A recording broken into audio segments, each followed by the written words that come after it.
बोलो परम पूज्य गुरुदेव की, वंदनीय माता जी की, गायत्री माता की। गायत्री महामंत्र ओम भूर्भुवः स्वः तत्सवितुर्वरेण्यं भर्गो देवस्य धीमहि धियो यो नः प्रचोदयात्। ओम गुरु ब्रह्मा गुरु विष्णु गुरुरेव महेश्वर गुरुरेव साक्षात् परब्रह्म तस्मै श्री गुरुवे नमः। भाई बहनों, आज मैं योग के ऊपर प्रकाश डालने का प्रयास करूंगा।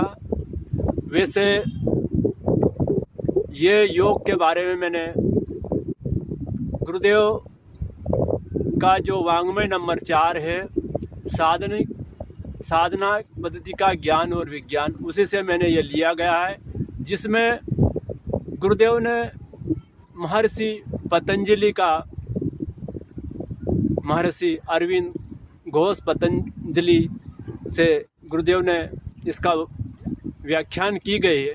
मैं इसी का प्रकाश डालने का प्रयास करूंगा कि योग वैसे समय था, बहुत कठिन था, किंतु जब अरविंद घोष ने योग को सरलीकरण करा और योग को पूर्ण योग की पूर्णता प्रदान करी। योग महर्षि घोष ने सर्वसाधारण को सर्वसुलभ योग उपलब्ध कराया। व्यक्ति गृहस्थ में रहते हुए भी व्यक्ति नियमों का पालन करते हुए व्यक्ति योग कर सकता है और योग को लाभ लेके व्यक्ति निरोगता, भौतिक एवं आत्मिक दोनों क्षेत्र में प्रगति कर सकता है। भाई बहनों, योग एक वैराग्य को लिया गया था, किंतु गुरुदेव ने उस योग को सरलीकरण करने का प्रयास किया गया और महर्षि घोष अरविंद के पतंजलि योग, जो अष्टांग योग के रूप में आता है, और अष्टांग योग के सिद्धांत को समझने के लिए हमें अरविंद घोष के अष्टांग योग पे जाना पड़ेगा। और अष्टांग योग में सर्वप्रथम आता यम, नियम, आसन, प्राणायाम, प्रत्याहार, धारणा, ध्यान और समाधि। ये 8 भाग हैं। वैसे 4 भाग को तो कहने में आता कि ये भौतिकी है, इससे आत्मिक का कोई लेना देना नहीं। और 4 भाग जो प्रत्याहार, धारणा, ध्यान और समाधि, ये आत्मिक के लिए, आत्मिक लाभ के लिए है। चूँकि अष्टांग योग अर्थात 8 कक्षाएं, 8 कक्षाएं में सर्वप्रथम यदि हमको योग क्षेत्र में प्रवेश करना हो और भौतिकी एवं आत्मिक लाभ लेना हो, तो हमें सर्वप्रथम यम, नियम से प्रारंभ होता है। भाई बहनों, यम अष्टांग योग के सिद्धांत को व्यक्ति समझता नहीं और योग करने लग जाता, ध्यान करने लग जाता। और भाई बहनों, ध्यान एक 7वीं कक्षा है और व्यक्ति ने पहली कक्षा का अभ्यास नहीं करा और 7वीं कक्षा में व्यक्ति चल दिया। क्या कर रहा व्यक्ति? तो क्या ध्यान कर रहा, और ध्यान उसका लगता नहीं। कारण पे गया नहीं व्यक्ति कि ध्यान उसका क्यों नहीं लग रहा। ध्यान तभी लगेगा कि व्यक्ति को योग की प्रक्रिया को समझे। योग में ध्यान 7वें नंबर पे आता और सर्वप्रथम हमें यम से योग की कक्षा प्रारंभ करना रहती। उछल कूद कर लेना, शारीरिक निरोगता, प्राणायाम कर लेना, थोड़ा बहुत हल्का फुल्का करना, ये थोड़ा बहुत शारीरिक लाभ व्यक्ति ले सकता, किंतु पूर्ण स्वस्थ होना हो और आत्मिक लाभ लेना हो तो हमें यम नियम से ही चलना होगा। और यम अर्थात हमारे जीवन में सामाजिक प्राणी हम हैं, और सामाजिक प्राणी होने के नाते हम समाज में हमें वह श्रेष्ठता सिद्ध करने रहती, वह व्यक्ति को, वह चरित्र को वो व्यक्ति के सामने प्रस्तुतिकरण उसका स्पष्ट स्वच्छ होना चाहिए, तभी व्यक्ति का आगे का जीवन, आगे का रास्ता बनता है। भाई बहनों, यम में वह आता जो अहिंसा, दूसरा आता सत्य, तीसरा आता अस्तेय, चौथा आता ब्रह्मचर्य और पांचवा आता अपरिग्रह। ये 5 है हमारे सामान्य व्यवहारिक जीवन जीने के लिए यम के 5 नियम। 5 नियम को हर व्यक्ति को अपनाना चाहिए। व्यक्ति को यदि कुछ उन्नति करना है, समाज में अपनी प्रतिष्ठा स्थापित करना है, तो ये ज़रूरी है। भाई बहनों, आज स्थिति ये देखने में आती कि व्यक्ति साधु या संत महात्मा जैसे भी हो, जो भी साधना करता हो, जिस भी इष्ट की साधना करते हो, पर आए दिन व्यक्ति हिंसा करता रहता, एक दूसरे से लड़ता रहता और क्रोधित होता, उद्विग्न रहता। कारण यह हुआ कि उस अष्टांग योग के यम के पहले भाग से ही व्यक्ति फेल हो गया। भाई बहनों, व्यक्ति का स्वभाव है कि वह अपनी प्रवृत्ति में पुनः वापस चला जाता, किंतु उस प्रवृत्ति को हटाने के लिए सर्वप्रथम हमें यम का पालन करना होता। अहिंसा का पालन किए बिना हमारे आगे की उन्नति संभव नहीं है। अहिंसा हमारे ईश्वर के जितने भी जीव जंतु मानव जो भी है संसार में, उन पे हमारी हिंसा नहीं हो। हिंसा यदि हम करेंगे तो भाई बहनों, हम आस्तिक नहीं है, नास्तिक है। परिवार हो, समाज हो, राष्ट्र हो, देश, कहीं भी हम यदि हमारे मानसिकता इस प्रकार की है कि व्यक्ति जरा सी बात में क्रोधित हो जाता। हिंसा, पशु पक्षी पेड़ आदि में व्यक्ति हिंसाएं करता रहता है। हिंसा को त्यागना पड़ेगा, तभी हम सर्वप्रथम हम यम के पहले भाग में अहिंसा करें, सहन करने की शक्ति रखें उसको। दूसरा आता सत्य। सत्यता जरूरी है।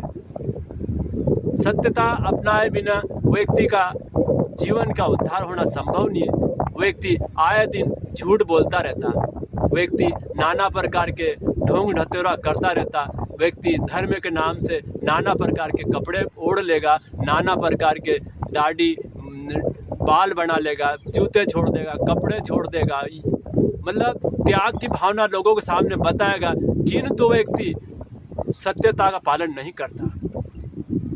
वो झूठ पूछ के हर जगह वो कहीं न कहीं उसकी झूठ पकड़ा जाती है। समाज देख क्या, राष्ट्र देख रहा उसको कि व्यक्ति कर क्या रहा है। हम सुधरेंगे, युग से सुधरेगा, यही सिद्धांत है कि हमें सर्वप्रथम हमको देखना पड़ेगा कि हमारी जो सत्यता कितनी है, हमारा सौंपा गया दायित्व का निर्वहन हम किस प्रकार कर रहे हैं। जिस क्षेत्र में जाओ, उस क्षेत्र में व्यक्ति को ईमानदारी से व्यक्ति काम करेगा तो वह है सत्यता की जो यम के दूसरे भाग की श्रेणी में आता। भाई बहनों, कहीं जगह देखने में आता कि व्यक्ति अपनी ड्यूटी को छोड़ के, अपने कर्तव्य को छोड़ के व्यक्ति बहाना बना के इधर उधर गप्पाबाजी करता रहता, काम चोरी का बहाना बना के व्यक्ति अपना काम नहीं करता और वो व्यक्ति धर्म का आड़ में व्यक्ति डटा रहता, किंतु लोगों के सामने वो दिखता कि व्यक्ति कर क्या रहा। एक जिम्मेदारी का कार्य नहीं करके व्यक्ति अन्य दूसरा कार्य करता रहता है। भाई बहनों, हमें पहले सत्यता पे जाना पड़ेगा। सत्य ही व्यक्ति को जीवन का मार्ग सिखलाता है। चोरी में कहीं देखने में आता कि ग्रामीण स्तर में जो हल्के फुल्के लोग को तो हम कह दिया कि चोर है, पर व्यक्ति आए दिन नाना प्रकार के कर्मों के माध्यम से नाना प्रकार की जो चोरी करता रहता है, वह व्यक्ति को दिखता नहीं। वो समय चोरी भी उसी में आती। भाई बहनों, ये जो आस्ते है, आस्ते हमें यह सिखाता कि व्यक्ति को अपने ईमानदारी पे व्यक्ति को रहे। संसार देख रहा, दुनिया देख रही, ईश्वर देख रहा कि व्यक्ति क्या कर रहा। हम ये देखते कि हम को देखने वाला कोई नहीं है तो हम कर ले चोरी, मुंह मार ले, किंतु भाई बहनों, समाज राष्ट्र देख रहा हमें कि हमारे जो कर्म है, हम किस हिसाब से हमारा जो रास्ता बन रहा और हम क्या कर रहे हैं। भाई बहनों, यम के ये तीसरा भाग है और यम के तीसरे भाग में हमारी जो चोरी की आदत है, चोरी अर्थात हमारे हर क्षेत्र की बात करेंगे कि व्यक्ति को समय का भी उसका सही उपयोग करना चाहिए। समय यदि सौंपा गया दायित्व में से व्यक्ति समय चोर करेगा तो उसी को समय पे काम नहीं करेगा, उसे भी समय चोर कहा जाएगा। तो ये जो समय के लिए जो जितना हमारा समय निर्धारित है उस समय में हमको कार्य पूर्ण करना चाहिए। और यदि परिस्थितियाँ कुछ आ जाए तो ठीक है, पर व्यक्ति आए दिन किसी न किसी प्रकार का बहाना बना के वो व्यक्ति समय की चोरी करता रहता है। भाई बहनों, ये जो यम का तीसरा भाग है चोरी आस्ते, चौथा भाग है ब्रह्मचर्य अर्थात हमारी जो शरीर के अंदर एनर्जी शक्ति है उन शक्ति को का शरण को रोके और अनावश्यक हम उसकी बर्बादी का कारण नहीं बने। हम उसके अज्ञानता के कारण हम आए दिन उस जो पावर शक्ति हमारी एनर्जी है, जो महाप्राण शक्ति है, उस प्राण शक्ति को हम आए दिन गंवाते रहते हैं और उस शक्ति को क्षीण होने पे व्यक्ति आए दिन नाना प्रकार के बीमारी से ग्रसित हो जाता और ग्रसित होने से व्यक्ति आर्थिक रूप से तो कमज़ोर होगा, परिवार को भी आर्थिक बदहाल स्थिति में लाके खड़ा कर देगा। ये जो हमारा जो ब्रह्मचर्य का पालन के लिए व्यक्ति को कुछ नियम और कायदे हल्के फुल्के करते रहना चाहिए ताकि हमारे शरीर की निरोगता बनी रहे। और निरोग रहने का कारण यही है कि हम ब्रह्मचर्य का पालन नहीं करें, कामना को भावना में ट्रांसफ़र करें तो संभवतः कि हमारा जो ब्रह्मचर्य का पालन हो सकता। तीसरा हमारा अपरिग्रह जमाखोरी अर्थात हमें यह सिखाती कि हम जो कमा रहे वो हम नहीं खाएं। हम जो कमा तो रहे किंतु हम समाज और राष्ट्र को हम कुछ नहीं दे पाते, जमा करते जाते और एक तरफ जो एक टाइम खाने का हमारे समाज हमारे राष्ट्र में खाने के लिए उस व्यक्ति की रोटी खाने की व्यवस्था नहीं है, कपड़े नहीं है, ठंड में बिलख रहे भूखे हैं, उनकी तरफ हमारा ध्यान नहीं जाता। पतित और पीड़ित व्यक्ति के लिए सहारा बनना चाहिए। जिस व्यक्ति ने जो अपरिग्रह अर्थात जमाखोरी न करे और हमारे जो कमाया गया हमारे पुरुषार्थ से हमारी मेहनत से हमने जो कमाया गया वह समाज और राष्ट्र को दीन दुखियों को यथा सामर्थ्य व्यक्ति को सहयोग करना चाहिए। और जमाखोरी व्यक्ति कुछ ऐसे सिद्धांत आते हैं कि व्यक्ति चमड़ी चले जाएगा पर दमड़ी नहीं देता। भाई बहनों, ये वो भलाई नहीं दे किंतु व्यक्ति को आगे के लिए मानव जीवन के लिए त्याग की भावना होना चाहिए। हमारा पुरुषार्थ से हमने कमाया गया धन कमाओ हमारे परिवार के लिए, हमारे घर के लिए, हमारी आवश्यकता अनुसार होना चाहिए, किंतु हमारा समाज भी हमारा राष्ट्र भी हमारे तरफ देखने में आता। मैंने कहीं लोगों को मैंने देखा, अनुभव किया कि व्यक्ति आयकर जैसी चोरी करता रहता। आयकर हमारे आय का कुछ हिस्सा सरकार को देना चाहिए और सरकार उसी आय से हमारे राष्ट्र के लिए, हमारे समाज के दीनहीन दुखियों के लिए वो कई योजनाओं संचालित करती रहती, किंतु व्यक्ति कर चोरी करता रहता। हमारी आय का कुछ अंश सरकार को देना चाहिए, किंतु झूठे कागज लगा के व्यक्ति बेईमानी के कागज बना के व्यक्ति आयकर से बचने का प्रयास करता है। भाई बहनों, आयकर देना चाहिए, हमारे सामर्थ्य का हम कमा रहे उसमें कुछ हिस्सा देना चाहिए, किंतु वहाँ भी व्यक्ति बेईमानी कर देता है और बेईमानी करने वाला व्यक्ति अपरिग्रह जमा करता रहता है। जमा करने वाले से क्या उम्मीद करेंगे? क्या ईश्वर करेगा, क्या गुरु करेगा, क्या समाज करेगा, क्या सरकार उससे आस करेगी? भाई बहनों, व्यक्ति को ये त्याग की भावना हमें अपरिग्रह सिखाती है। ये हमारा अष्टांग योग का पहला भाग यम। हमको इन्हीं 5 सिद्धांतों पे हमको चलना पड़ेगा, तभी हमारी शारीरिक और मानसिक और आत्मिक उन्नति होने की संभावना है। तभी हमारी समाज और राष्ट्र में हमारी प्रतिष्ठा स्थापित होगी, तभी हमारा गुरु प्रसन्न होगा, तभी हमारा ईश्वर हमारा आराध्य हम उसके धन्यवाद देंगे। अन्यथा हम यही रोना रोते रहेंगे कि हम इतने साल से हम इस मिशन में जुड़े, इतने साल से हम इस आराध्य की सेवा कर रहे हैं, इस साल से हम इतने कर रहे हैं, इतने साल से हमने अन्न छोड़ दिया, इस समय हमने इतना कर लिया। ये भाई बहनों, ये रोनाबाजी नहीं चलेगी, ये रोनाबाजी बंद करना होगी। और हमें यम का प्रथम भाग अहिंसा, सत्य,